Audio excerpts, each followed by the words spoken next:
നിന്റെ ജീവിതത്തിൽ പ്രയാസങ്ങളും പ്രതിസന്ധികളും ദുഃഖങ്ങളും ദുരിതങ്ങളും വേദനകളും പടച്ചവനെ ജീവിതത്തിലേക്ക് കടന്നു വരുമ്പോ അല്ലാഹുവിന്റെ വിശുദ്ധമായ ഖുർആൻ പഠിച്ച മകനെ പിടിച്ചിരുത്തിയിട്ട് മോനെ ദുആ ചെയ്യടാ, ഉമ്മയുടെ രോഗം മാറട്ടെ, വാപ്പയുടെ കച്ചവടത്തിൽ അഭിവൃദ്ധി ഉണ്ടാകട്ടെ, മോനെ സമാധാനമുള്ള ജീവിതം കിട്ടാൻ അല്ലാഹുവിന്റെ മുന്നിൽ ഖുർആൻ ഹൃദയത്തിൽ കൊണ്ട് നടക്കുന്ന നീയൊന്ന് ദുആ ചെയ്യാൻ അവനെങ്ങാനും പടച്ച റബ്ബിന്റെ മുന്നിലേക്ക് ഇനി കരങ്ങൾ ഉയർത്തിയിട്ട് ദുആ ചെയ്താ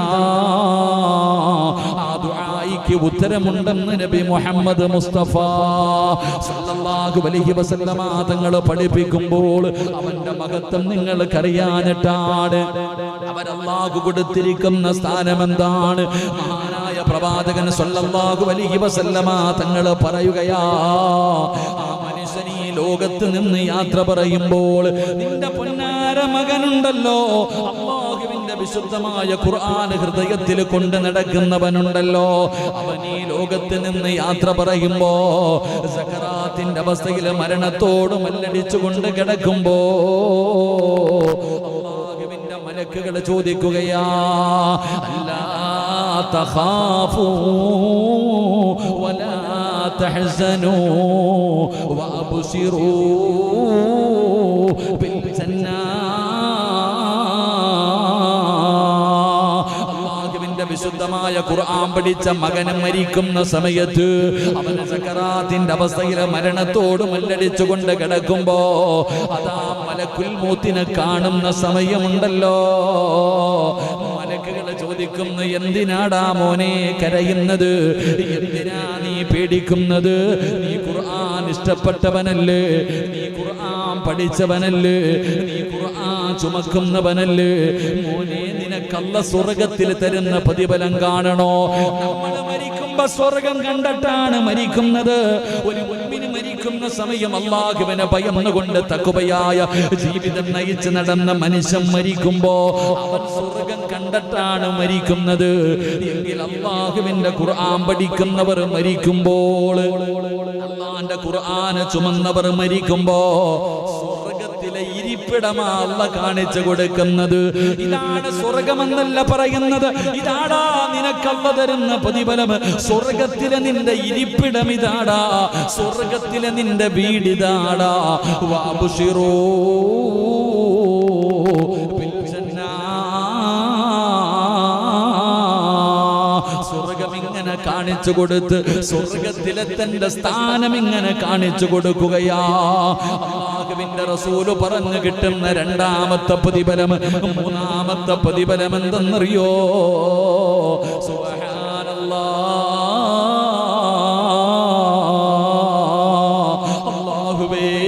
അല്ലാഹുവേ, എത്ര വലിയ പ്രതിഫലമെന്നറിയുമോ? അവന്റെ ജനാസ പള്ളിപ്പറമ്പിലെ ഖബറിന്റെ അകത്ത് ഇറക്കി വെച്ചാ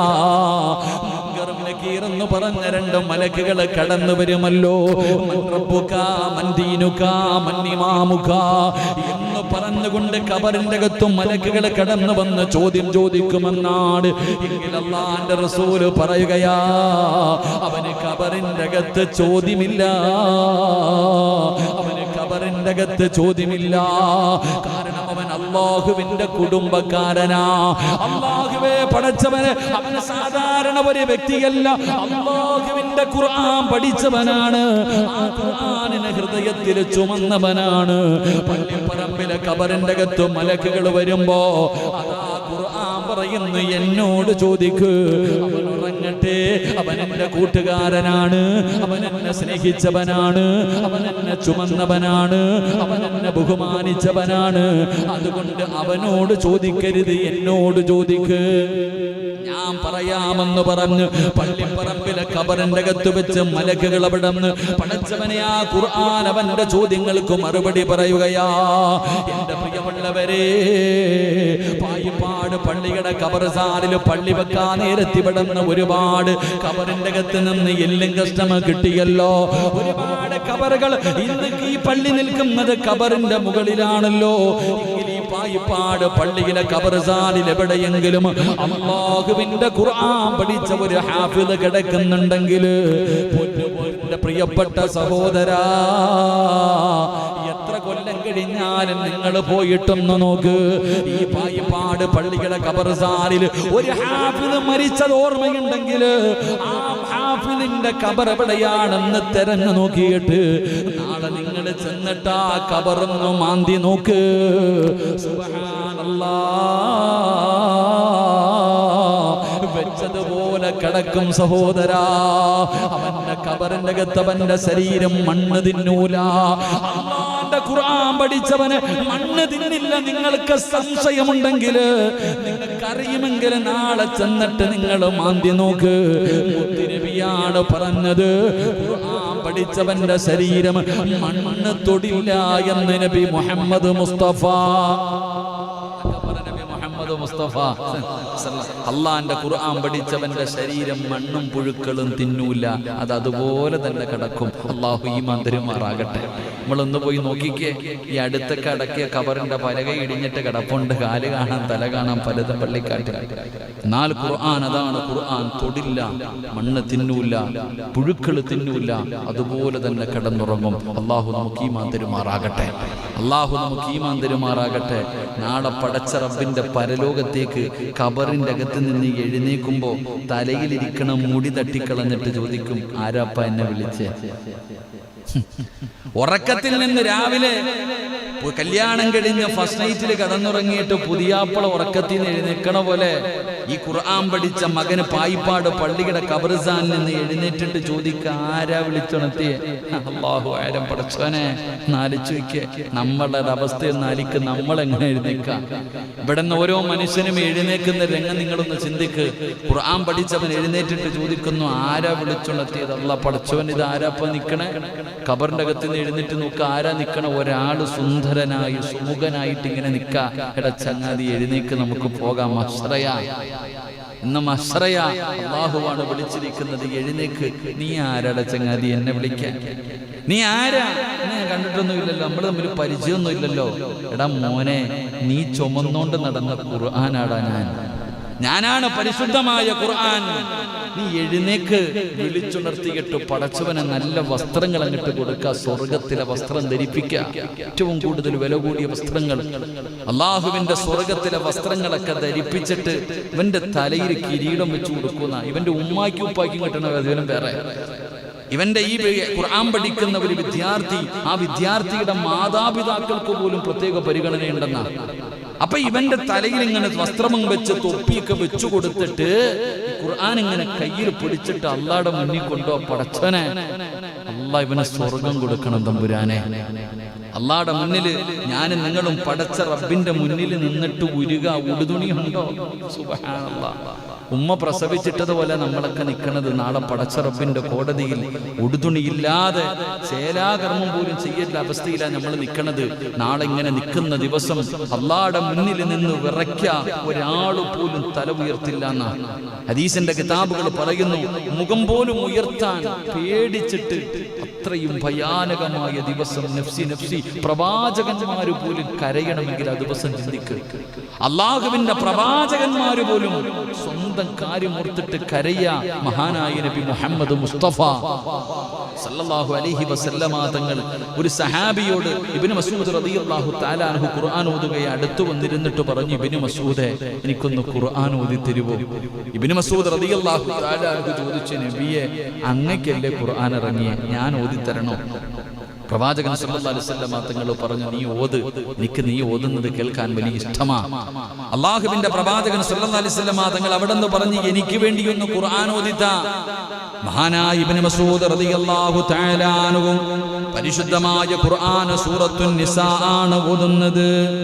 അള്ളാന്റെ വിശുദ്ധമായ ഖുർആൻ സൂറത്തുൻ നിസാ ഇങ്ങനെ ഓതുകയാണ്. അള്ളാന്റെ റസൂൽ സല്ലല്ലാഹു അലൈഹി വസല്ലമ തങ്ങള് അവിടെ ഇങ്ങനെ കേട്ടുകൊണ്ടിരിക്കുകയാണ്. അതാ ഇങ്ങനെ ഓതി ഓതി വരികയാണ്. റബ്ബേ, പരിശുദ്ധമായ ഖുർആൻ ഇങ്ങനെ ഓതിക്കൊണ്ടിരിക്കുമ്പോ അതാ പരിശുദ്ധ പരിശുദ്ധമായ ഖുർആൻ സൂറത്തുൻ നിസാ ഇങ്ങനെ ഓതിക്കൊണ്ടിരിക്കുകയാണ്. അത് ഓതുന്ന സമയത്താണ് ഇബ്നു മസ്ഊദ് റളിയല്ലാഹു തആല അൻഹു നാളെ ഓരോ സമുദായത്തിന്റെയും പ്രവാചകന്മാർ നാളെ സാക്ഷികളാക്കി നാളെ പരലോകത്ത് കൊണ്ടുവരുമെന്നുള്ള ആയത്ത് ഓതുമ്പോ ജനാബിക ഹൗലാഇ ശഹീദ് ആയത്തങ്ങ് ഓതുമ്പോ അല്ലാഹുവിന്റെ റസൂല് പറയുന്നു ഇബ്നു മസ്ഊദ് ഇനി ഓതല്ലേ, ഇനി കേൾക്കാനുള്ള ധൈര്യമില്ല, ഇനി ഓതരുത് ഖുർആൻ, മതി നിർത്ത്, ഇത് കേൾക്കാനുള്ള ശക്തി എനിക്കില്ല. അല്ലാഹുവേ, ഇബ്നു മസ്ഊദ് റളിയല്ലാഹു തആല അൻഹു പറയുകയാ, ഞാൻ തിരിഞ്ഞു നോക്കിയപ്പോൾ റസൂലുള്ളാഹിയുടെ താടിരൂമത്തിലൂടെ കണ്ണുനീര് ഒഴുകുകയാണ്. ഏതായത്താ ഓതിയത്? ഈ ഉമ്മത്തിന്റെ സാക്ഷിയായിട്ട് നാളെ പരലോകത്ത് മുത്തുനബിയെ കൊണ്ടുവരും. ഓരോ പ്രവാചകന്മാരെയും അവരുടെ അനുയായികൾക്ക് സാക്ഷിയായിട്ട് കൊണ്ടുവരുമെന്നുള്ള ഖുർആനായത്ത് കേട്ടപ്പോ അല്ലാഹുവിന്റെ പ്രവാചകൻ പോലും കരഞ്ഞു പോയെന്ന് ചരിത്രം പറയുമ്പോ ആ പരലോകത്താണ് ഞാനും നിങ്ങളും നിൽക്കുമ്പോ ഖബറിന്റെ അകത്ത് നിന്ന് നിന്റെ പൊന്നാര മകനെയോ മകളെയോ അല്ലാഹുവിന്റെ വിശുദ്ധമായ ഖുർആൻ പിടിച്ചു കൊണ്ടുവരികയാ. എന്നിട്ട് പറയുന്നു, നാഥാ, എത്രയോ ആൾക്കാർ ഖുർആൻ പഠിക്കാതെ ഖുർആൻ ഓതാതെ ഒന്ന് തുറന്നു പോലും നോക്കാതെ എന്റെ മുകളിൽ ഇരുന്ന പൊടി പോലും ഒന്ന് തുടച്ച് കളയാതെ എത്രയോ പേര് എന്നെ ബഹുമാനിക്കാതിരുന്നപ്പോ അല്ലാഹുവേ, ഇവൻ എന്നെ ബഹുമാനിച്ചവനാണല്ലാ, ഇവൻ ഹൃദയത്തിൽ ചുമന്നവനാണല്ലാ. അതുകൊണ്ട് റബ്ബേ, ഇവന് നീ സ്വർഗം കൊടുക്കണേ അല്ലാ. നാളെ വിചാരണയില്ല, നിന്റെ പൊന്നുമോന് നാളെ ഹിസാബില്ല, നാളെ പടച്ചവൻ അവനോട് ചോദിക്കില്ല, നാളെ അവനെ വിചാരണ ചെയ്യില്ല. അല്ലാഹു പറയും, അതാടാ സ്വർഗം, നിനക്കിഷ്ടമുള്ള വാതിലിലൂടെ കേറിപ്പോക്കോ. നാളെ അവനോട് പറയുകയാ, ഈ കാണുന്ന സ്വർഗത്തിന്റെ ഏത് കവാടത്തിലൂടെ വേണമെങ്കിലും കടന്നു പൊക്കോ. അല്ലാഹുവേ, നിന്റെ പൊന്നാര മകൻ സ്വർഗത്തിലേക്ക് കടന്നു പോവുകയാ. അവൻ സ്വർഗത്തിന്റെ മുന്നിലെത്തുമ്പോ, അവൻ സ്വർഗത്തിലേക്ക് പോകുമ്പോ അവന്റെ കുടുംബക്കാര് കടന്ന് യാചിക്കുകയാ. അവന്റെ കുടുംബക്കാരിൽ പലരും നരകത്തിലേക്ക് മലക്കുകൾ കൊണ്ടുപോവുകയാണ്. അവർ പലരും നരകത്തിന്റെ അവകാശികളാണ്. ഇവൻ പദാ സ്വർഗത്തിന്റെ മുന്നിൽ പോയിട്ട് അല്ലാഹുവിന്റെ മുന്നിലേക്ക് കരഞ്ഞുകൊണ്ട് തിരിച്ചു വരികയാ. അല്ലാഹുവിന്റെ മുന്നിലേക്ക് കരഞ്ഞുകൊണ്ട് തിരിച്ചു വരികയാ. അല്ലാഹു ചോദിക്കുന്നു, നിനക്ക് ഞാൻ സ്വർഗം തന്നില്ലേ, എന്തിനാ മോനെ കരയുന്നത്? നിന്നോട് സ്വർഗത്തിന് പോകാൻ പറഞ്ഞിരിക്കുകയല്ലേ, എന്തിനാ പൊന്നുമോനെ നീ കരയുന്നത്? അല്ലാഹുവേ, എന്റെ ഉമ്മയും എന്റെ ഉപ്പയും എന്റെ കൂടപ്പറപ്പും എന്റെ കുടുംബക്കാര് ഇവരൊക്കെ നരകത്തിൽ പോകുമ്പോ എനിക്ക് മാത്രം എന്തിനാ പടച്ചവനെ സ്വർഗം? എന്റെ ഈ കുടുംബക്കാര് മുഴുവനും നരകത്തിലാണല്ലോ. മാതാപിതാക്കൾ, എന്റെ കുടുംബക്കാര് പലരും നരകത്തിന്റെ അവകാശികളുടെ കൂട്ടത്തിൽ കിടക്കുകയാ. ആ സമയത്ത് ഞാൻ മാത്രം എങ്ങനെയാ പടച്ചവനെ സ്വർഗത്തിൽ പോകുന്നത്? അവരെ കൂടെ രക്ഷപ്പെടുത്തണേ അല്ലാ. നാളെ പടച്ച റബ്ബിന്റെ പരലോകത്ത് വെച്ച് പറയുമ്പോ അല്ലാഹുവിന്റെ റസൂൽ അവിടെന്ന് പറയുകയാ, അല്ല പറയുന്ന പോകടാ, ഖുർആൻ പഠിച്ചവനെ പോകടാ. ആ കടക്കുന്നവരിൽ ഇഷ്ടമുള്ള 40 പേരുടെ കയ്യിൽ പിടിച്ചോ. അല്ലാഹു നമുക്ക് ഈമാൻ തരുമാറാകട്ടെ. അല്ല പറയും, ആ കടക്കണ ആര് വേണമെങ്കിലും എടുത്ത കുടുംബക്കാരല്ല, ഈ കിടക്കണ 40 പേരിൽ ആരെ വേണമെങ്കിലും പിടിച്ചോ, പോയിട്ട് കയ്യെ പിടിച്ചിട്ട് കൊണ്ടുപോകടാ സ്വർഗത്തിലേക്ക്. അള്ളാഹു അവസരം കൊടുക്കുമെന്ന് മുത്തുനബി മുഹമ്മദ് മുസ്തഫ. അപ്പോഴതിന്റെ വിലയേറിയ അതാ ഖുർആൻ, അതാണ് ഖുർആൻ. നാളെ പടച്ച റബ്ബിന്റെ പരലോകത്ത് വെച്ചിട്ട് 40 പേരുടെ കൈ പിടിക്കാം. ഒരെണ്ണം പോരെ എത്താ വീട്ടിൽ? ഇവിടെ വീട്ടിൽ ഒരെണ്ണം പോരെ രക്ഷപ്പെടാൻ? അൽഹംദുലില്ലാഹ്. അല്ലാഹുവേ, ഞങ്ങളുടെ കത്ത എത്ര പുണ്യം ചെയ്തിട്ടുണ്ടാകും. അള്ളാഹു അദ്ദേഹത്തിന്റെ ഖബറിടം വിശാലമാക്കി കൊടുക്കുമാറാകട്ടെ. പലരും നമ്മളോടൊക്കെ പറയാറുണ്ട്, സിറാജ് ഉസ്താദേ, നിങ്ങളുടെ വാപ്പൊക്കെ രക്ഷപ്പെട്ടല്ലോ, ഒരുപാടെണ്ണം ഉണ്ടല്ലോ. 3-4 ഹാഫിദീങ്ങൾ വീട്ടിലുണ്ട്. അവരൊക്കെ കൊണ്ടുപോയി കഴിഞ്ഞാൽ പിന്നെ നിങ്ങൾക്ക് കൊണ്ടുപോകാൻ ആളെ കാണത്തില്ലല്ലോ. നമ്മളോട് പലരും ചോദിക്കുക. അള്ളാഹു നമുക്ക് ആരെയും കൊണ്ടുപോകണ്ട, നമുക്കെങ്കിലും പോയാൽ മതി. അള്ളാഹു രക്ഷപ്പെടുത്തുമാറാകട്ടെ, അള്ളാഹു രക്ഷപ്പെടുത്തുമാറാകട്ടെ. എൻ്റെ പ്രിയപ്പെട്ട സഹോദരങ്ങളെ, നാളെ 40 പേരെ കൊണ്ടുപോകാൻ അവസാനം സ്വർഗത്തിൻ്റെ മുന്നിലെത്തുമ്പോൾ മലക്ക് പറയുവത്രേ, ഓതടാ ഖുർആൻ. സ്വർഗത്തിലേക്ക് കയറി കഴിയുമ്പോൾ മലക്കുകൾ പറയും ഓതാൻ. ഓരോ ആയത്ത് ഓതുമ്പോഴും ഇവന്റെ സ്ഥാനം ഇങ്ങനെ ഉയരുകയാണ്. പടച്ചവനെ പിന്നെ പിടിച്ചാൽ കിട്ടൂല. ഖുർആനിന്റെ അവസാനത്തെ മിനൽ ജിന്നത്തി വന്നാസ് എന്ന് ഓതുമ്പോ ഓൻ എവിടെ ആയിരിക്കും എന്ന് ചിന്തിച്ചു വയ്ക്കേ.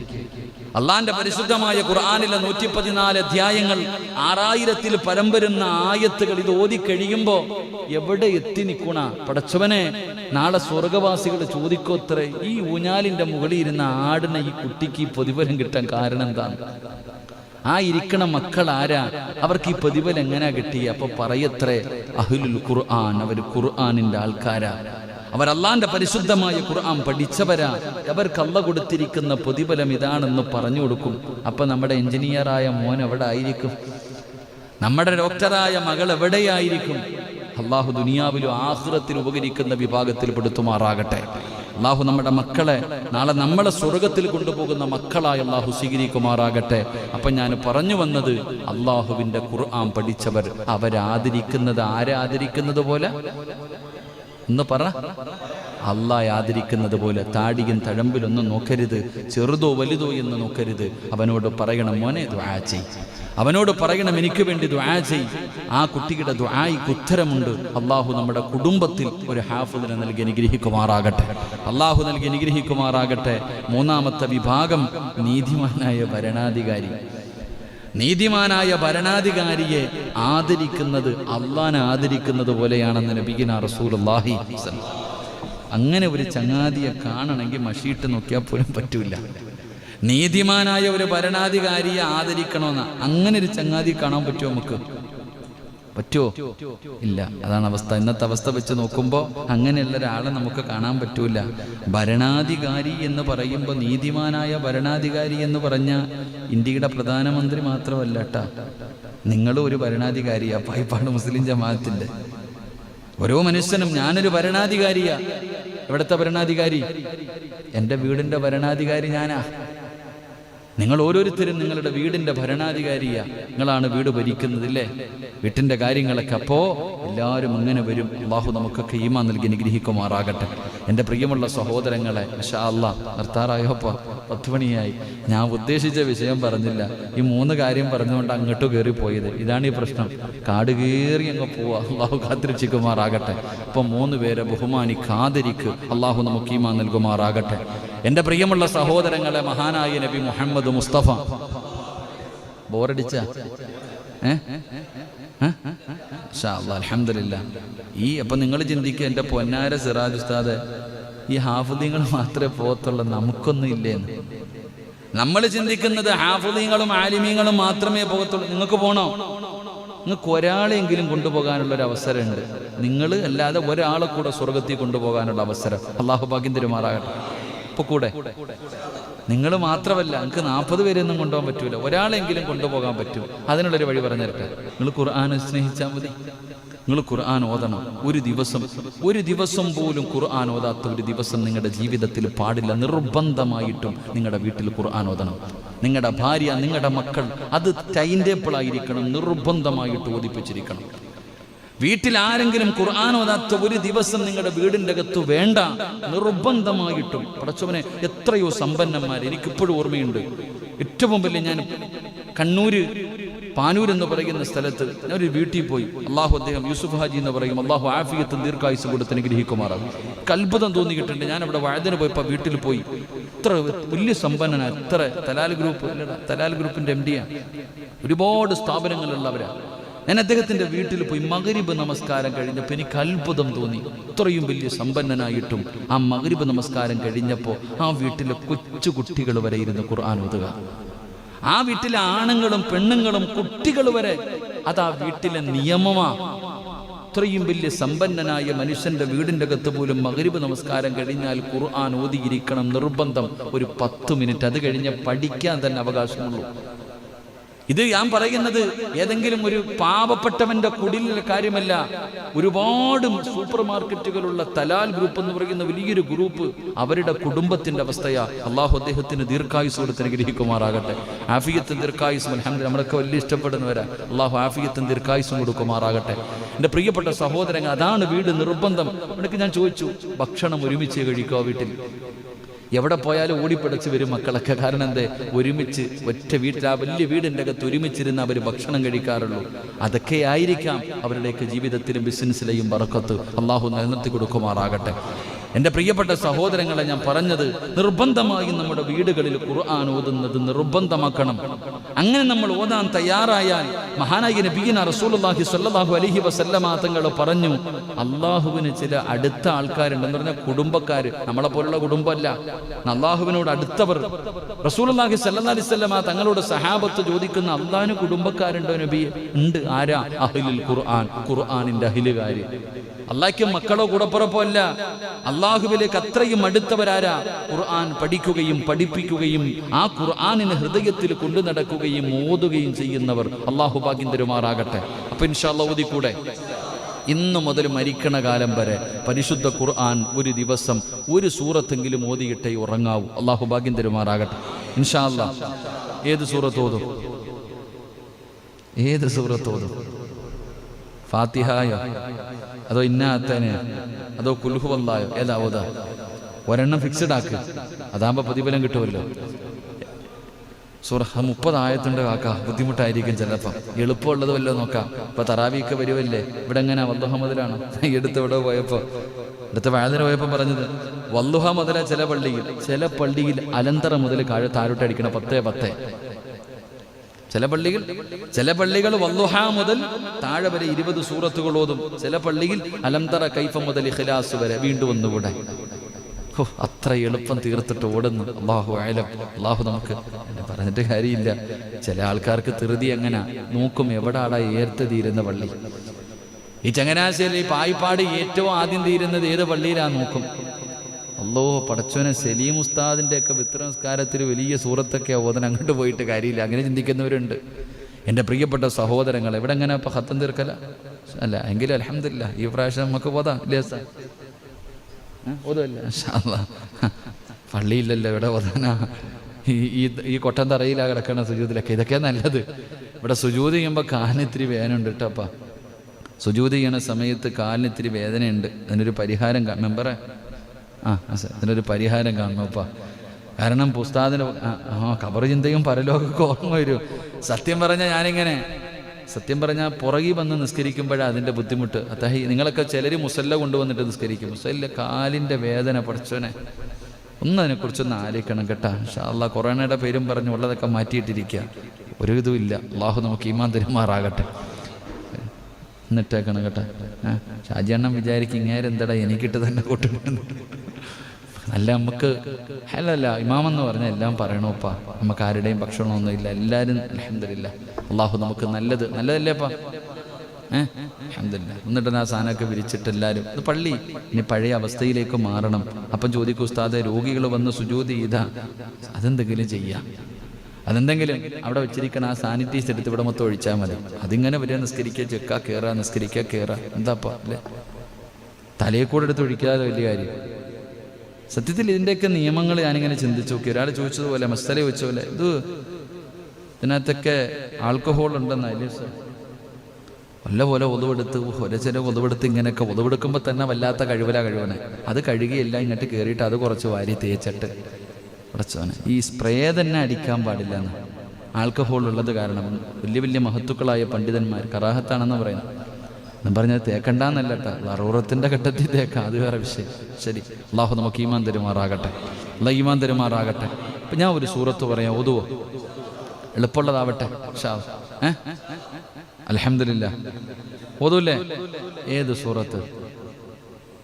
സൂറത്തുൽ ഇഖ്ലാസ്. കുഴപ്പമില്ലാത്തല്ലേ? ഖുൽ ഹുവല്ലാഹു അഹദ് അല്ലാഹു സമദ് ലം യലിദ് വലം യൂലദ് വലം യകുൽ ലഹു കുഫുവൻ അഹദ്. എല്ലാവർക്കും അറിയണതല്ലേ? ഇൻഷാ അല്ലാഹ് ഓതിക്കൂടെ? ഇൻഷാ അല്ലാഹ്. അല്ലാഹു ഭാഗ്യം തരുമാറാകട്ടെ. അല്ലാഹ് ഭാഗ്യം തരുമാറാകട്ടെ. ഉറപ്പല്ലേ? ഓതൂല്ലേ? എന്തേ അല്ലാഹ് തരുന്ന പ്രതിഫലം? ഓതിയാൽ അല്ലാഹ് തരുന്ന പ്രതിഫലം എന്താ? ചുമ്മാ എന്നല്ല നീ വിചാരിക്കുക കുൽഹുവല്ലാന്ന്. കുൽഹുവല്ല അല്ല, അത് ഓതി അല്ല തരുന്ന പ്രതിഫലം എന്താ? എൻ്റെ പ്രിയപ്പെട്ടവരെ 12 പ്രതിഫലം കിട്ടും സൂറത്തുൽ ഇഖ്ലാസ് ഓതിയ. അള്ളാഹു ഭാഗ്യം തരുമാറാകട്ടെ. എത്ര പ്രതിഫലം? നമ്മൾ വിചാരിക്കും സാധാരണ ഒരു സൂറത്താണെന്നല്ല. ആ സൂറത്തിനെ സ്നേഹിച്ച സ്വർഗമുണ്ട്. ആ സൂറത്തിനെ സ്നേഹിക്കുന്നവന് സ്വർഗമുണ്ട്. മഹാനായ പ്രവാചകൻ നബി മുഹമ്മദ് മുസ്തഫ സല്ലല്ലാഹു അലൈഹി വസല്ലമ തങ്ങളുടെ മുന്നിൽ വന്നിട്ട് ഒരു സഹാബി പറഞ്ഞു, നബിയെ ഒരു യുദ്ധത്തിനെങ്ങാണ്ട പറഞ്ഞു വിട്ടതാ, അമീർ ഇതല്ലാതെ വേറൊന്നും ഓതണില്ല.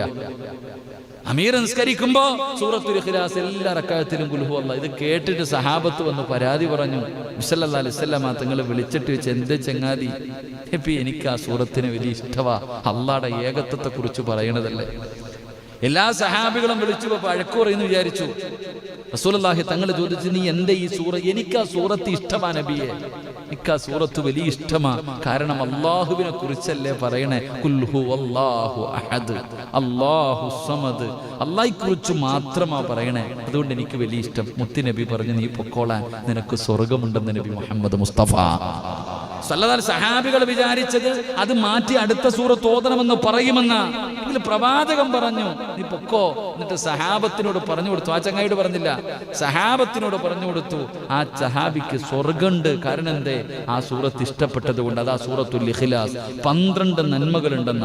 ഓരോന്നും നമുക്ക് പഠിക്കണം. അള്ളാഹു ഭാഗ്യം തരുമാറാകട്ടെ. അള്ളാഹു ഭാഗ്യം തരുമാറാകട്ടെ. അപ്പൊ ഇൻഷാ അല്ലാഹ് ഇന്ന് മുതൽ ഓതൂലേ? അല്ലാഹുവേ, പ്രതിഫലം എന്താ? മഹാനായ നബി മുഹമ്മദ് മുസ്തഫ സല്ലല്ലാഹു അലൈഹി വസല്ലമ തങ്ങൾ പറയുകയാണ്, ഈ സൂറത്ത് നിങ്ങൾ ഓതുകയാണെങ്കിൽ അല്ലാഹു നിങ്ങൾക്ക് തരുന്ന പ്രതിഫലം എന്തെന്നറിയുമോ? സൂറത്തുൽ ഇഖ്ലാസ് മാത്രമല്ല, ഏത് സൂറത്ത് ഓതിയാലും അല്ലാഹുവിന്റെ ഖുർആനിനെ സ്നേഹിച്ചതിന്റെ പേരില് അല്ലാഹു നിനക്ക് തരുന്ന പ്രതിഫലം എന്തെന്നറിയുമോ? എന്റെ പ്രിയമുള്ള സഹോദരാ,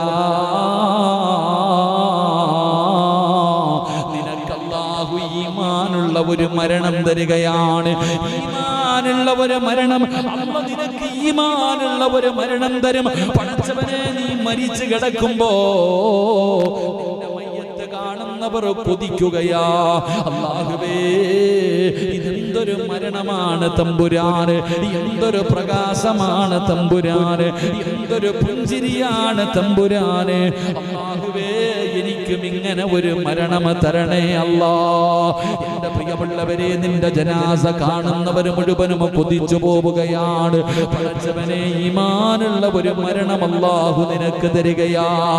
2, മഹാനായ നബി മുഹമ്മദ് മുസ്തഫ സല്ലല്ലാഹു അലൈഹി വസല്ലമ തങ്ങൾ പറയുകയാ, ഇതൊരു ചെറിയ സൂറത്താണെന്ന് നിങ്ങൾ ഒരിക്കലും കരുതരുത്. ഇതിന്റെ പ്രതിഫലമാണ് പറയുന്നത്.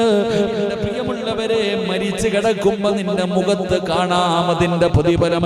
നിന്റെ കുടുംബക്കാര് കാണുകയാണ്, നിന്റെ ഭാര്യ മക്കള് കാണുകയാണ്, നിന്റെ നാട്ടുകാര് കാണുകയാണ്. അല്ലാഹുവേ, മരിച്ചു കിടക്കുമ്പോ നിന്റെ മുഖത്ത് പ്രകാശമാ. അങ്ങനെ ഒരു പ്രകാശം എല്ലാവർക്കും കിട്ടൂല. എന്റെ പ്രിയമുള്ളവരെ, ജീവിച്ചിരിക്കുമ്പോ ചിരിക്കാൻ പറ്റും, പക്ഷേ മരിച്ചു കിടക്കുന്ന സമയത്ത് ആർക്കാ ചിരിക്കാൻ കഴിയുക? ആർക്കാ ചിരിക്കാൻ കഴിയുക?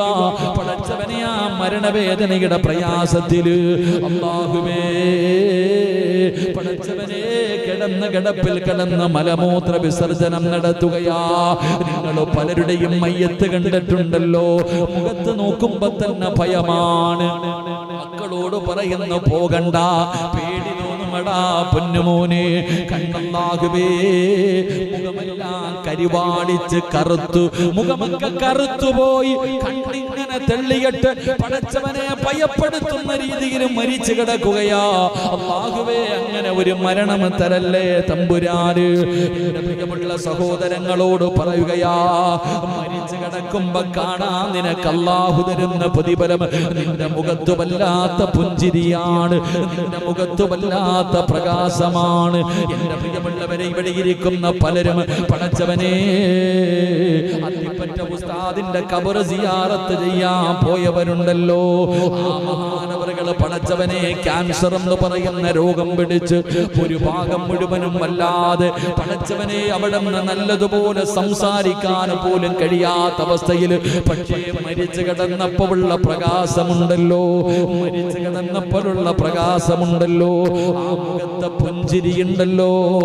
പടച്ചവനെ ഇതുപോലെ എത്രയോ മഹത്തുക്കള്, ഇതുപോലെ എത്രയോ പണ്ഡിതന്മാര്, എന്റെ പ്രിയമുള്ളവരെ ഈ നാട്ടിലും നിങ്ങൾ ചിന്തിച്ചാ നിങ്ങൾക്ക് കാണാൻ കഴിയും.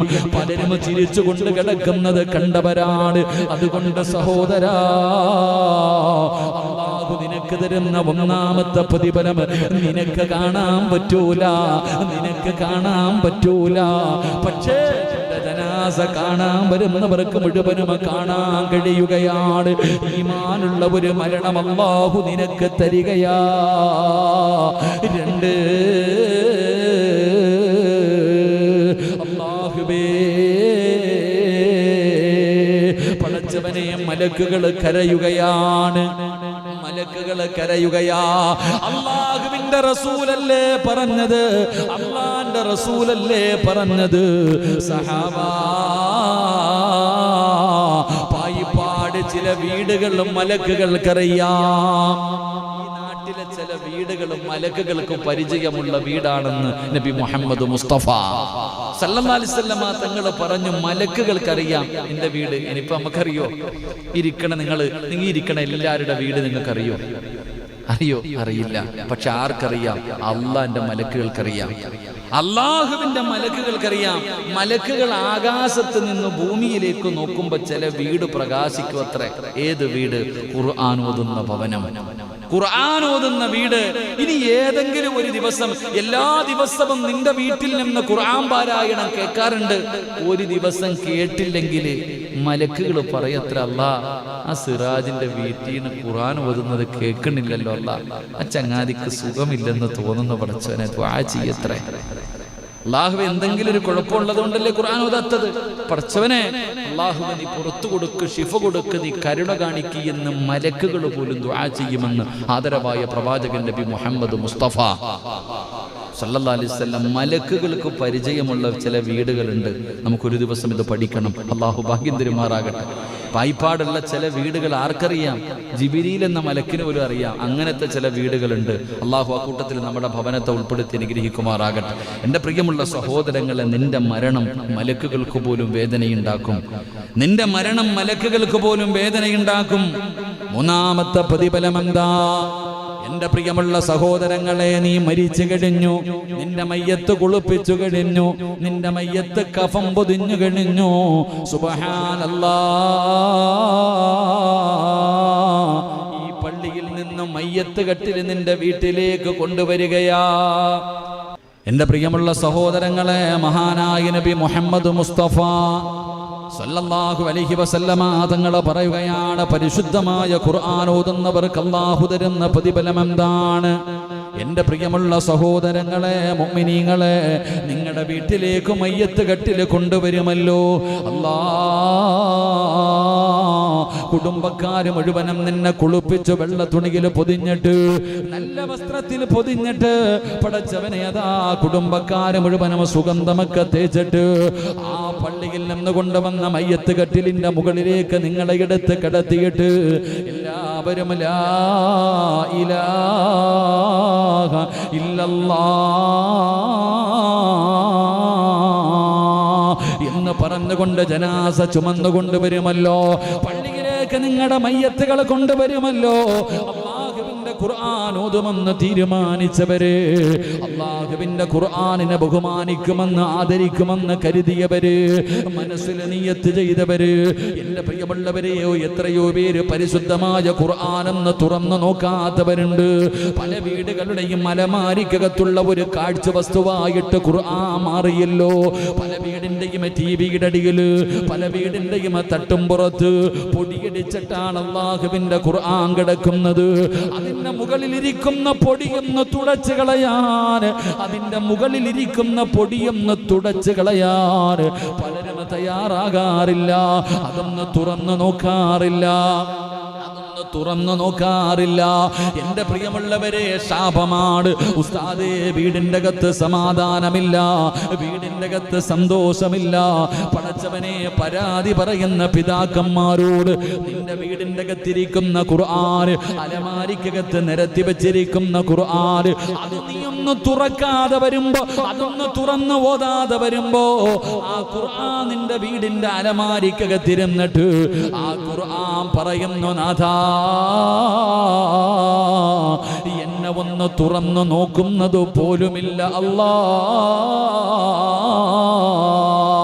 പടച്ചവനെ, എന്നെ ഓതുന്നില്ല തമ്പുരാന്, എന്നെ പാരായണം ചെയ്യുന്നില്ല തമ്പുരാന്, എന്റെ മുകളിലിരിക്കുന്ന പൊടി പോലും ഇവര് തുടയ്ക്കുന്നില്ല, ഇവരെന്നെ പരിഗണിക്കുന്നത് പോലുമില്ല.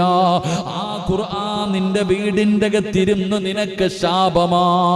ആ ഖുർആൻ നിന്നെ ശപിക്കുകയാണ്. പിന്നെ എങ്ങനെയാണ് നിന്റെ വീടിന്റെ അകത്ത് സമാധാനമുണ്ടാകുന്നത്, സന്തോഷമുണ്ടാകുന്നത്, നിന്റെ വീട്ടിൽ അഭിവൃദ്ധി ഉണ്ടാകുന്നത്, നിന്റെ വീടിന്റെ അകത്ത് ബറക്കത്തുണ്ടാകുന്നത്? അതുകൊണ്ട് എന്റെ പ്രിയമുള്ളവരെ, ഖുർആനിനെ ഹൃദയത്തിലേക്ക് ചേർത്ത് പിടിച്ചോ. നിർബന്ധമായിട്ടും പടച്ചവനെ, നീ നിന്റെ ഭാര്യയോട്, നിന്റെ മക്കളോട് പറയണം, മഗ്രിബ് നമസ്കാരം കഴിഞ്ഞാൽ ഒരു 5 മിനിറ്റെങ്കിലും ഈ വീടിന്റെ അകത്തിരുന്ന് ഖുർആൻ ഓതണം. അത് നിർബന്ധമാക്കണേ. അല്ലാതെ നീയും നിന്റെ കുടുംബം ഖുർആനിന്റെ ശാപം കിട്ടുന്നവരാകരുത്. എങ്കിലും നിങ്ങൾക്ക് കിട്ടുന്ന പ്രതിഫലം എന്താ? എന്റെ പ്രിയപ്പെട്ട സഹോദരാ, എന്റെ പ്രിയപ്പെട്ട ചെറുപ്പക്കാരാ, എന്റെ ശബ്ദം കേൾക്കുന്ന ഉമ്മമാരെ, അല്ലാഹുവിന്റെ ഖുർആൻ അമിതമായി ഓതുന്ന എന്റെ പ്രിയപ്പെട്ടവര്, അല്ലാഹു നിങ്ങൾക്ക് തരുന്ന പ്രതിഫലം എന്തെന്നറിയുമോ? നിങ്ങളുടെ മയ്യത്ത് ചുമക്കുന്നതാരാ? നിങ്ങളുടെ മക്കളല്ല, നിങ്ങളുടെ കൂടപ്പറപ്പല്ല, നിങ്ങളുടെ കുടുംബക്കാരല്ല, നാട്ടുകാരല്ല. പിന്നെ നിങ്ങളുടെ ജനാസ ചുമക്കുന്നതാരാ? പായിപ്പാട് പള്ളിയിലേക്ക് നിന്റെ ജനാസ നിന്റെ വീട്ടിൽ നിന്ന് ചുമന്നു കൊണ്ടുവരുന്നതാരെന്നറിയുമോ? അല്ലാഹുവിന്റെ മലക്കുകളാ. അല്ലാഹുവിന്റെ മലക്കുകൾ നിന്റെ മയ്യത്ത് ചുമക്കുകയാ. മലക്കുകൾ, ഖുർആൻ സ്നേഹിച്ചവര്, ഖുർആനിനെ ഇഷ്ടപ്പെട്ടവര്, ഖുർആൻ ഓതിയവർ, അവരെ ഖുർആനിന്റെ അഹ്ലുകാര്, അവരുടെ ജനാസ മലക്കുകൾ ചുമക്കുകയാ. ഇതിനേക്കാളും എന്ത് പ്രതിഫലമാണ് വേണ്ടത്? ജനിച്ച കാലം മുതൽ മരിക്കുന്ന കാലം വരെ പടച്ചവനെ സ്തുതിച്ചു കൊണ്ടിരിക്കുന്ന പടച്ച റബ്ബിന്റെ മലക്കുകൾ നിന്റെ ജനാസ ചുമക്കുകയാ. എന്റെ പ്രിയപ്പെട്ട സഹോദരാ, എന്റെ പ്രിയപ്പെട്ടവരോട്, പായിപ്പാട് പള്ളിയിൽ കബറ കുഴിക്കുന്നവരുണ്ടെങ്കിൽ, ഈ പള്ളിയിൽ കബറ കുഴിക്കുന്നവരോട് നിങ്ങൾ ചോദിച്ചു നോക്ക്, ആരുടെയെങ്കിലും മയ്യത്ത് കബറടക്കാൻ കബറ് വെട്ടിയപ്പോ മണ്ണിന് വല്ല സുഗന്ധവുമുണ്ടായിരുന്നോ? പായിപ്പാട് പള്ളിയിലെ കബറ് കുഴിക്കുന്നവരുണ്ടല്ലോ, പള്ളിയിൽ കബറ് കുടിക്കണ ആരെങ്കിലും നിങ്ങൾക്ക് അറിയെങ്കിൽ പോയിട്ട് ചോദിക്കാം, ആരുടെയെങ്കിലും മയ്യത്ത് കബറടക്കുന്നതിന് വേണ്ടി കുഴിയെടുത്തപ്പോ വല്ല സുഗന്ധവും നിനക്ക് അനുഭവിക്കാൻ കഴിഞ്ഞിട്ടുണ്ടോ? അള്ളാഹു ഈമാൻ തരുമാറാകട്ടെ, അള്ളാഹ് ഈമാൻ തരുമാറാകട്ടെ. ഇതേപ്പോ ഖജാൻജി, ഇതിന് കുഴപ്പമുണ്ടോ ചങ്ങായിക്ക്?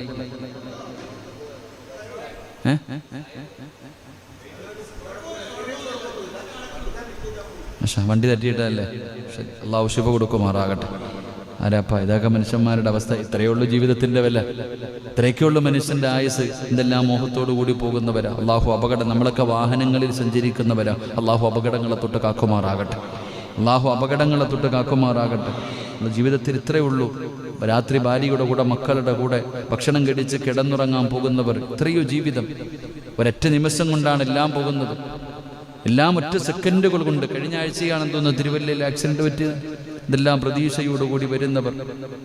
ആലപ്പുഴ ബൈപ്പാസ് തുറന്നതേ ഉള്ളൂ, എത്ര അപകടം കഴിഞ്ഞിപ്പോൾ തന്നെ പായുകയാ. വണ്ടികൾ കെട്ടിക്കഴിഞ്ഞാൽ കുട്ടികളൊക്കെ പ്രത്യേകം ശ്രദ്ധിക്കണം. വണ്ടി കിട്ടിയാൽ പിന്നെ ആക്സിലേറ്റർ കൂട്ടാ 150 100. എന്തെന്നറിയോ? ഗെയിം കളിച്ച് പഠിച്ചു. ചെറിയ കുട്ടികൾ മുഴുവൻ ഇന്ന് ബൈക്ക് എടുത്ത് കഴിഞ്ഞാൽ ഒരു സ്പീഡ് കൂടാനുള്ള കാരണം എന്തേ? ഇപ്പൊ ഗെയിമുകൾ ഇതിങ്ങനെ ഓടിച്ച് പഠിച്ചു അവസാനം ഇപ്പൊ അങ്ങനത്തെ ബൈക്ക് ഇങ്ങനത്തെ ബൈക്ക്, പിന്നെ കയറിയിരുന്ന് കഴിഞ്ഞാൽ ഫ്ലൈറ്റിൽ ഓടുന്നത് പോലെ. അള്ളാഹു നമ്മുടെ മക്കളെ കാത്തുരക്ഷിക്കുമാറാകട്ടെ. അള്ളാഹു നമ്മുടെ മക്കളെ കാത്തുരക്ഷിക്കുമാറാകട്ടെ.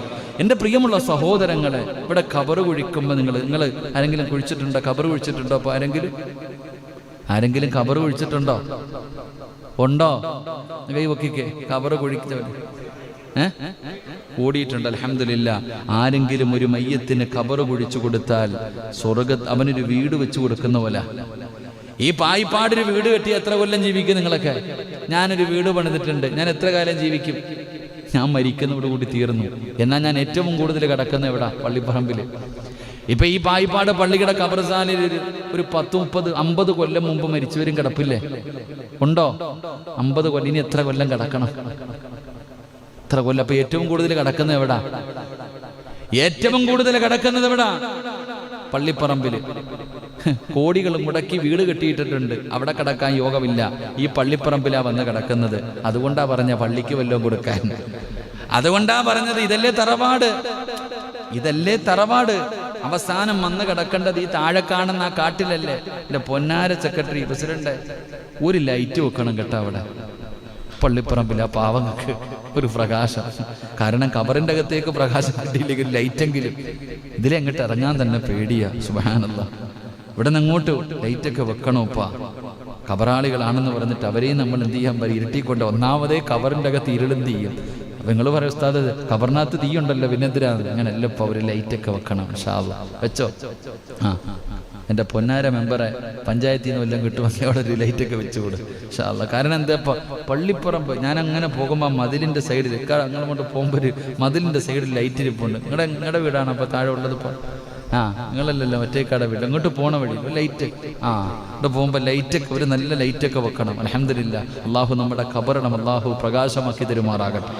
എൻ്റെ പ്രിയപ്പെട്ട സഹോദരങ്ങളെ, ഖബറ് കുഴിച്ചാൽ എന്തേ പ്രതിഫലം? ഒരു വീട് വെച്ചു കൊടുക്കുക. ഖബറാളികൾക്കൊരു വീട് വെച്ചു കൊടുക്കുക. ഖബറ് കുഴിക്കാന്ന് പറഞ്ഞാൽ അതാ, അള്ളാഹു നിനക്ക് സ്വർഗത്തിലൊരു ഭവനം തരുമെന്ന് നബി മുഹമ്മദ് മുസ്തഫ. ഖബറ് നിനക്കെന്ന് പറഞ്ഞാൽ നിനക്ക് ഖബറ് കുഴിക്കണ സമയത്ത് പോയി കൂടണം. എന്താ നിങ്ങൾക്കൊന്നും ഖബറ് കുഴിക്കാൻ അറിയില്ല? ഇവിടെ ആരാപ്പ കുഴിക്കണത്? അത് വെളിയിൽ നിന്ന് വിളിക്കുമല്ലേ? ഇവിടെ അങ്ങനെ ഇൻഷാ അല്ലാഹ് അതിനൊരു ബാച്ച് വേണം. അതാ ഞാൻ നേരത്തെ പറഞ്ഞത്. പള്ളിയിൽ ഖബറ് കുഴിക്കാൻ അൽഹംദുലില്ലാ ചെറുപ്പക്കാരൊക്കെ ഖബറ് കുഴിക്കാൻ മരിച്ചതിന് ശേഷമല്ലപ്പാ, നേരത്തെ ഒരു ഖബറ് കുഴിച്ചിടണം. ആരോ പറഞ്ഞിട്ട് ഇടയ്ക്കിടയ്ക്ക് ഖബറി ഇറങ്ങി കിടക്കണ ഒരു ചങ്ങാതി ഉണ്ടായിരുന്നുണ്ട്. അനുസരണം പറയാനിട്ട് ആരോ ഒന്നിറങ്ങി കിടക്കണോപ്പാ, അതൊരു വല്ലാത്തതാ. ഞാൻ ഇറങ്ങിയിട്ടുണ്ട് ഖബറിൻ്റെ അകത്തൊക്കെ ഒന്ന് ഇറങ്ങി നിൽക്കണം, ഒന്ന് നോക്കണം, ഒന്ന് കിടന്നൊക്കെ നോക്കണം. അത് വലിയ പാവമൊന്നുമില്ല, നല്ലതാ. അവസാനം അവിടെ പോയി കിടക്കേണ്ടവരാണെന്നുള്ള ബോധം വരുമല്ലോ. ഒറ്റയ്ക്ക് ഖബറിനൊക്കെ പോയി എന്നിട്ടൊന്ന് ഇറങ്ങി നിൽക്കണം. ഖബറിൻ്റെ അകത്തൊക്കെ ഒന്ന് ഇറങ്ങി ഒന്ന് കിടന്ന് നോക്കണം, നീളമൊക്കെ കറക്റ്റാണോ. നമുക്ക് പേടി അങ്ങോട്ട് പോകാൻ തന്നെ. ഷൗക്കണ്ണൊക്കെ ഇത്തിരി നീളമുള്ളതുകൊണ്ട് ഇപ്പം ഞങ്ങളൊക്കെ ഇത്തിരി നീളമുള്ളവരാ. ഇത്തിരി ഖബറിന് ഇത്തിരി സാധാരണ പോരാ, ഇത്തിരി നീളത്തിൽ വേണം ഇൻഷാ അല്ലാഹ്.